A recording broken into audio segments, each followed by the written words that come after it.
When should you use contiguous or non-contiguous selections in Photoshop?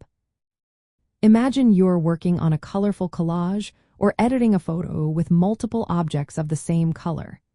Knowing when to choose contiguous or non-contiguous selections can save you time and make your edits more precise. Let's explore how to decide which option fits your task best. Contiguous selections are perfect when you want to select only the pixels of a similar color that are touching or directly next to each other. For example, if you're isolating a single red apple from a bunch of apples on a table, using contiguous selection will only grab the apple you want without including other red objects nearby. This is especially useful when working with objects that have a uniform color but are separated by different colors or empty space. The Magic Wand tool in Photoshop makes this easy by checking the contiguous box in its options bar.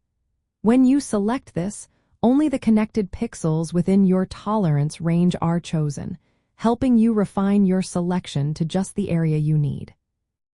On the other hand, non-contiguous selections are best when you want to select all pixels of a certain color across the entire image, no matter where they are. Say you want to change the color of all blue objects in a scene, like scattered blue chairs, bottles, and decorations. Disabling the contiguous box will select all those blue pixels at once. This is great for making global color adjustments or applying effects to all similar colors in your project. You can also add or subtract from your selection using the options in the selection tools, which helps build complex selections with multiple colors or areas. Choosing between these two options depends on your goal. Use contiguous when you need to isolate a single object or area, like cutting out a person from a background. Use non-contiguous when you want to modify all similar colors throughout your image, such as changing all the green leaves to a different shade. Adjusting the tolerance setting in the Magic Wand tool helps control how broad or narrow your selection is, whether you're selecting just a small shade or a wider color range. Mastering when to use contiguous versus non-contiguous selections makes your workflow smoother and more accurate.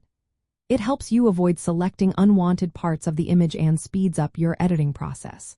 Whether you're refining a detailed object or applying a color change across many areas, knowing which option to choose is key.